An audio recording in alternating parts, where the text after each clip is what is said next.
Welcome to our channel. Brahmamudi serial next ఎపిసోడ్లో ఏం జరగబోతోందో ఈ వీడియోలో చూసి తెలుసుకుందాం. రాజ్కి తన మనసులోని మాట చెప్పిన కావ్య అసలేం జరిగింది అని తెలుసుకోవడానికి ఈ వీడియోని స్కిప్ చేయకుండా ఎండ్ వరకు చూసేయండి. రాజ్, కావ్య, అప్పు, కళ్యాణ్లు నలుగురు ఒక చోట ఉండి మాట్లాడుకుంటూ ఉంటారు. అలా వాళ్ళంతా కలిసి లంచ్ కోసం వెళ్తారు. ఇదంతా చాటు నుండి వెయిటర్ గెటప్లో రుద్రాని, రాహుల్ ఇద్దరు వింటూ ఉంటారు. అది విన్న తర్వాత అసలు అక్కడ ఏం జరుగుతోంది, చనిపోయిన రాజు బ్రతికే ఉన్నాడేంటి అని అయోమయంలో పడిపోతారు. అలానే యామినిని చూసి అసలు ఈ కొత్త క్యారెక్టర్ ఎవరు, కావ్యతో మాట్లాడుతుందేంటి అని వాళ్ళలో వాళ్ళే మాట్లాడుకుంటూ ఉంటారు. అలా రుద్రాని, రే రాహుల్ పద వెళ్ళి వీళ్ళు అసలు ఏం చేస్తున్నారు, వీళ్ళెందుకని ఇలా మాట్లాడుకుంటున్నారు, అసలు ఎందుకు ఇక్కడికి వచ్చారు, రాజ్ బ్రతికే ఉన్నా కానీ మన ఇంటికి ఎందుకు తీసుకురాలేదు, పైగా రాజ్ని రామని ఎందుకు పిలుస్తున్నారు, ఈ క్వశ్చన్స్ అన్నిటికీ ఆన్సర్స్ తెలుసుకోవాలి అని వెళ్ళిపోతూ ఉంటుంది. అప్పుడు రాహుల్, మమ్మీ మమ్మీ మన ఇప్పుడు వెయిటర్స్, మనం నార్మల్ గెటప్లో లేము అని అంటాడు.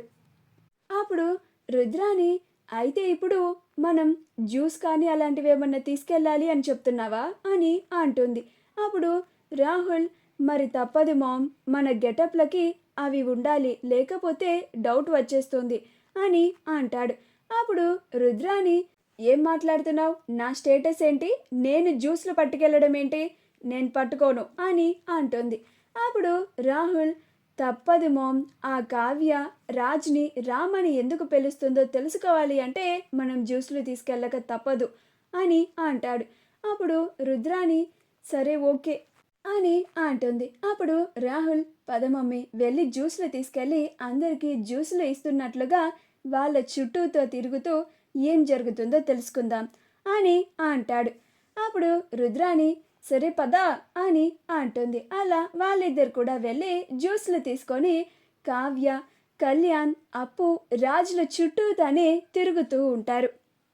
అక్కడ ఏం జరుగుతుందో తెలుసుకోవడానికి చాలా బాగా ప్రయత్నిస్తూ ఉంటారు. యామిని కూడా కావ్య రాజ్ని ఎక్కడ తన గుప్పెట్లోకి పూర్తిగా తీసేసుకుంటుందో, గతాన్ని ఎక్కడ గుర్తు చేసేస్తుందో అని, రాజ్ని తనకి ఎక్కడ దూరం చేస్తుందో అని చాలా భయపడిపోతూ యామిని కూడా దూరం నుంచి చూస్తూ ఉంటుంది. ఈలోగా అప్పుకి స్వప్న కాల్ చేస్తుంది. అప్పుడు అప్పు, ఇదేంటి స్వప్నగా కాల్ చేస్తుంది అని కాల్ లిఫ్ట్ చేసి, హలో అక్క అని అంటుంది. అప్పుడు స్వప్న, హలో అప్పు, అక్కడికి మా అత్త మా ఆయన కూడా వచ్చారే అని అంటుంది. అప్పుడు అప్పు, ఏం మాట్లాడుతున్నావక్క, మీ ఆయన మీ అత్త ఇక్కడికి రావడం ఏంటి, వాళ్ళకి అడ్రస్ తెలియదు కదా అని అంటుంది. అప్పుడు స్వప్న, ఏమోనే, నా మొబైల్ ఆ రాహుల్ నా దగ్గర నుంచి ఎప్పుడు కొట్టేశాడో తెలియదు, నా మొబైల్ తీసుకొని అలాగా అడ్రస్ కనుక్కున్నట్టున్నారు, నేను అక్కడికి పాపని వాళ్ళని ఆడించమని వాళ్ళని ఎక్కడికి వెళ్ళనివ్వకుండా చేశాను, కానీ వాళ్ళిద్దరూ చాలా తెలివిగా పాపని ధాన్యలక్ష్మి ఆంటీకి ఇచ్చి ఇద్దరు వెళ్ళిపోయారే అని అంటుంది. మీరు జాగ్రత్త అని చెప్తుంది. అప్పుడు అప్పు, సరే అక్క, వాళ్ళ సంగతి నేను చూసుకుంటాను అని అంటుంది. ఈ విషయాన్ని వెంటనే కళ్యాణ్కి చెప్తుంది.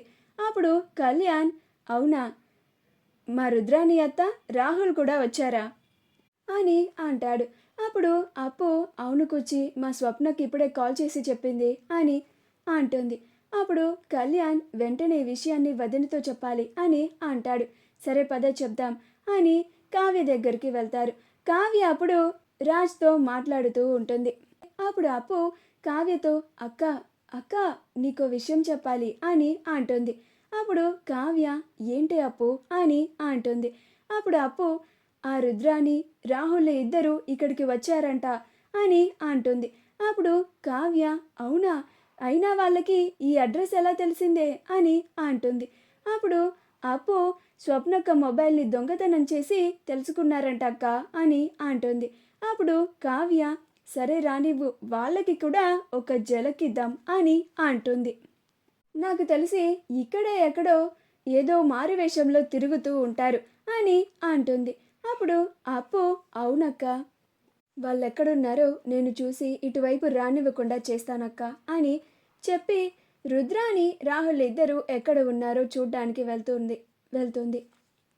రుద్రాణి జ్యూస్ని తీసుకొని సరాసరి కావ్య రాజ్ల దగ్గరికే వస్తుంది. అలా కావ్య దగ్గరికి వచ్చి మేడం జ్యూస్ అని గొంతు మార్చి మాట్లాడుతూ ఉంటుంది. అప్పుడు కావ్య నాకు వద్దు అని అంటుంది. అప్పుడు రుద్రాణి జ్యూస్ చాలా బాగుంది మేడం, తీసుకోండి అని అంటూ ఉంటుంది. అప్పుడు కావ్య నాకు వద్దని చెప్పానా అని సైడ్కి తిరిగేలోపు ఆ జ్యూస్ పొర్రపాటున కావ్య శారీ మీద పడిపోతుంది. అప్పుడు కావ్య యు అని కోపంగా ఉంటే అప్పుడు రాజ్ పాపం వదిలేయండి, వాడి తప్పేమీ లేదు అని అంటాడు. అప్పుడు రుద్రాణి ఇదేంటి రాజ్ కూడా బాగానే మాట్లాడుతున్నాడు కదా, కానీ కావ్య ఎందుకని రామ్ అని పిలుస్తోంది, పైగా ఎవరికీ తెలియకుండా ఇలా ఫంక్షన్లో కలవడం ఏంటి అని అనుకుంటూ పక్కకి వెళ్ళిపోతుంది. కావ్య వెళ్ళి శారీ మార్చుకొని వస్తుంది. రాజీలోపు స్వప్న అలాగే ఇంకొక ఫ్రెండ్తో మాట్లాడుతూ ఉంటాడు. అలా వాళ్ళు రాజ్ కోసం ఫుడ్ని తీసుకొని వచ్చి ఇస్తారు. అప్పుడే కావ్య శారీ మార్చుకొని వస్తుంది. రాజ్ వాళ్ళతో కలిసి లంచ్ చేసేయడం చూసి కోపం తెచ్చుకుంటుంది. అలా కావ్య ఒక్కతే లంచ్ పెట్టుకుంటూ చాలా కోపంగా ఆ ప్లేట్ని కిందకి విసిరి కొడుతుంది. ఆ తర్వాత మళ్ళీ లంచ్ పెట్టుకొని వచ్చి రాజు వాళ్ళ దగ్గరే కూర్చుంటుంది. స్వప్న అలాగే తన పక్కన ఇంకో ఫ్రెండ్ అలానే చూస్తూ ఉంటారు, కావ్యని గమనిస్తూ ఉంటారు. రాజ్ నార్మల్గానే వాళ్ళు తీసుకొచ్చిన ఫుడ్ని తింటూ ఉంటాడు. కాసేపటికి రాజ్కి పొల మారుతుంది. అప్పుడు కావ్య ఇదిగోండి వాటర్ అని వాటర్ పోసి మరీ ఇస్తూ ఉంటే ఆ పక్కనే ఉన్న స్వప్న ఫ్రెండ్ తీసుకో రామ్ అని వాటర్ని ఇస్తుంది. అప్పుడు రామ్ కావ్య ఇచ్చింది కాకుండా స్వప్న ఫ్రెండ్ ఇచ్చింది గ్లాస్ తీసుకొని తాగేస్తాడు. అప్పుడు కావ్యకి ఇంకా చాలా కోపం వచ్చి అక్కడి నుంచి లేచి వెళ్ళిపోతుంది. అప్పుడు రామ్ వాళ్ళ ఫ్రెండ్ చూసావా రామ్, తనకి నువ్వంటే ఎంత ఇష్టమో అని అంటుంది. అప్పుడు రాజ్ ఏం మాట్లాడుతున్నారు మీరు, నేను తనకి ఇష్టమేంటి అని అంటాడు. అప్పుడు రామ్ వాళ్ళ ఫ్రెండ్ అదేంటి తన చేతల్లోనే నీకు నువ్వంటే ఎంత ఇష్టమో అర్థం కావడం లేదా నీకు అని అంటుంది. అప్పుడు రామ్ ఏంటి అని అంటాడు. అప్పుడు ఇందాక నీకోసం మేము ఫుడ్ తీసుకొచ్చినందుకు తను కోపంతో ప్లేట్ని విసిరి కొట్టింది.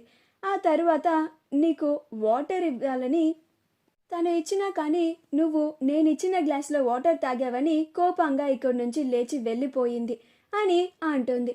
అప్పుడు వెంటనే రాజ్ అంటే కళావతి గారు నన్ను ఇష్టపడుతున్నారా అని కావ్య దగ్గరికి వచ్చి ఏంటండి కోపంగా లేచి వచ్చేశారు అని అంటాడు. అప్పుడు కావ్య నా మనసులో ఏముందో మీకు తెలియదా అని అంటుంది. అప్పుడు రాజ్ మీ మనసులో ఏముందో నాకెలా తెలుస్తుందండి, మీరు చెప్తేనే కదా నాకు తెలుస్తుంది అని అంటాడు.